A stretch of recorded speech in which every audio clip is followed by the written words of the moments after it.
Hey guys, hi, welcome back once again. My name is Vaishali, and today I'd like to talk about be careful of what you wish for. So many a times we consciously ask for things that we actually think we want and that we desire. We consciously pray for them to happen, and yet we forget about the unconscious and the subconscious that is operating 95 to 98% of our patterns. Patterns with regards to our habits, patterns with regards to our thinking, patterns with regards to our behaviors, patterns that have become a part of our identity. And in order to address that, I'd like to talk about a real life example which will be kind of synchronized with two other examples. One would be from a story that most of us have heard during our childhood, and the other wherein we would have heard most grown ups verbalize, either within the family or within the groups that we have moved around in. So, in a few videos, I have addressed addiction. I have talked about addiction. Now, addiction can be to a particular substance or substances. Addiction can also be behavioral, wherein we get addicted to our own thoughts, to our own beliefs, or even to a certain way of living and working, which is where workaholism, another form of addiction, also comes into the picture. And addiction can also be with regards to ideologies. And when we talk about addiction, it is almost a kind of an entrapment.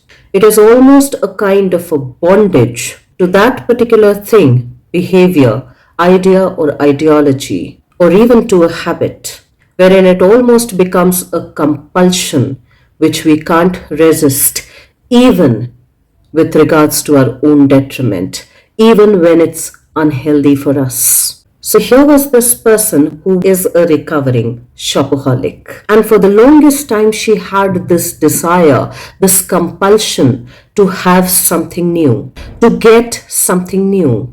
Because without it, life felt unexciting, unadventurous. Life, and rather her own existence, felt dull and meaningless. So she craved something new almost constantly, and of course, that would turn into a behavior wherein she felt the compulsion to go and buy something new. Now, whether that was for her own consumption or whether that was for the consumption of the entire household. But unless it was new, it did not feel exciting. It did not give her the dopamine rush that she needed to feel happy, that she needed to feel content.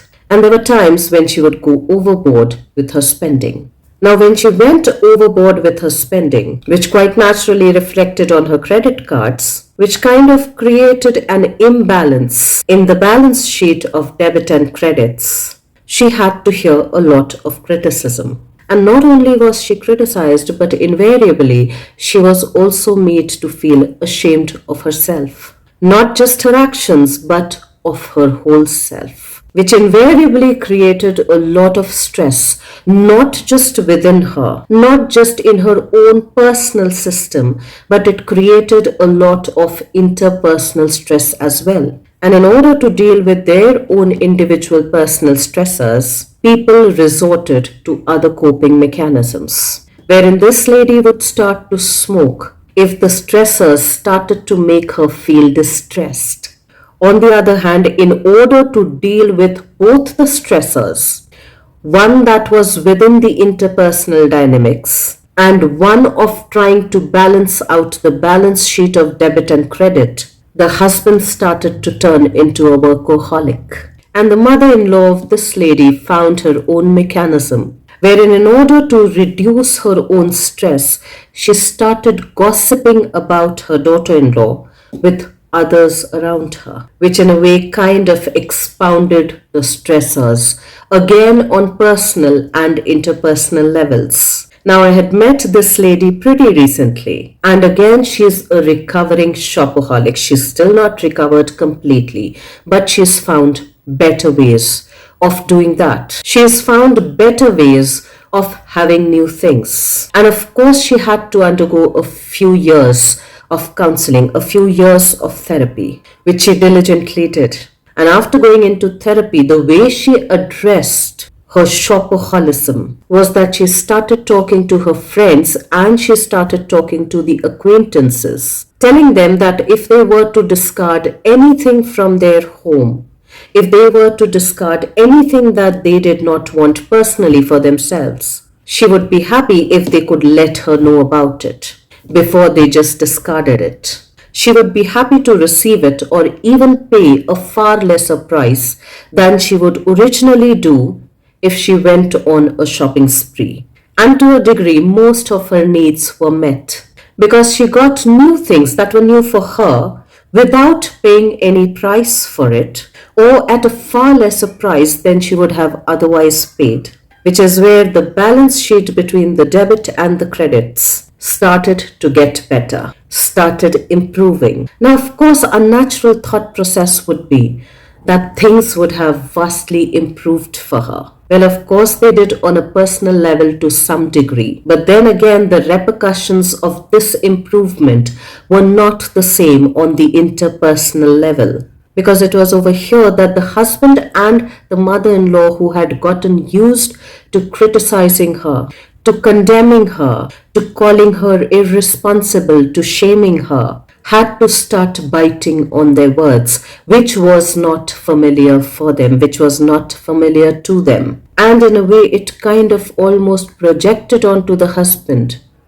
if he should continue remaining a workaholic, because that experiential reality for both of them on individual and interpersonal level was now dynamically shifting. The drug of their individual choice, one of work or workaholism, the other of creating connection through gossip, and the drug of constant criticism and of constant shame, was now being gradually taken away from them too. And after years and years of displaying the same behavior, of having the same thoughts, of having the same interactions, was now beginning to shift because their personal reality with each other and on a personal level was now shifting. It was also during this period when she had started to save a little. She had also started to learn about mutual fund investments, and gradually with time she had gotten better at that.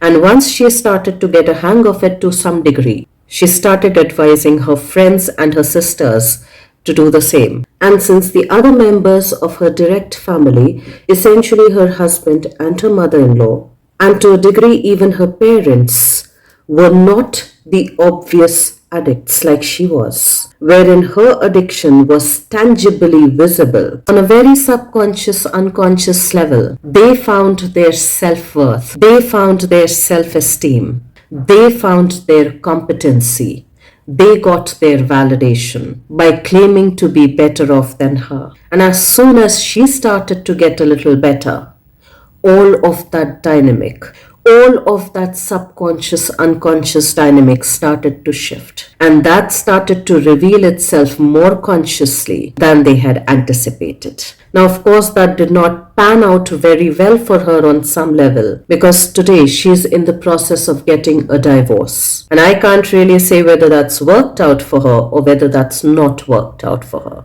or whether that's worked out for her in some ways and not worked out for her in other ways. For she is the only one who can lay a claim to that. For she is the only one going through her own personal journey, her own personal experience. And like I said, she's still not completely recovered from her addiction to having new things, but she has found a better way to manage them.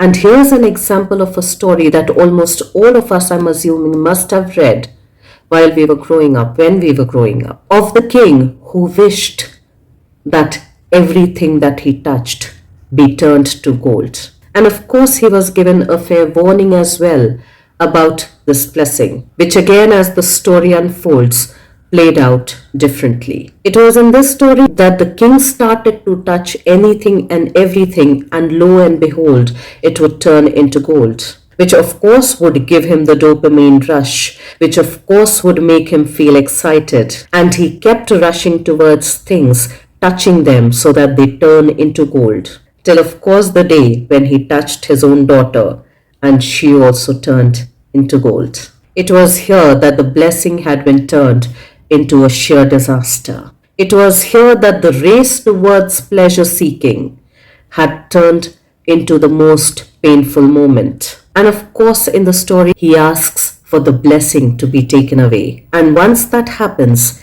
everything comes back to exactly how it was earlier, how it used to be before everything had turned into gold. And like I had said earlier, many of us would have heard a lot of grown ups saying, a lot of grown ups blessing us, or blessing our friends or some relatives or neighbors. Become very smart, become very intelligent. बहुत बुद्धिमान बनो, बहुत होशियार बनो. And yet with time, as that really starts to manifest itself, a lot of us would also have heard people say, are you being smart with me? हमसे ज़्यादा होशियारी दिखा रहे हो?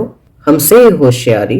You think that you're smarter than me. You think you're more intelligent than me. Because invariably it's said that the higher level of intelligence you have, the higher level of skepticism you would also have. And to a lot of people, or at least to a few number of people, that might not be a very pleasuresome experience. So when it's said, be careful of what you ask for, in my understanding, that quote, that saying, is actually asking us to become a little more conscious, a little more aware about our own subconscious and unconscious. It's also asking us to reflect on another saying, there are no free lunches in this universe. So be very aware of the price that you're willing to pay for any of your desires, any of your wants, or any of your manifestations to come true. Be very willing to see the cause and effect of everything in life. Let's try and think about all of those aspects, and I will see you once again the next week.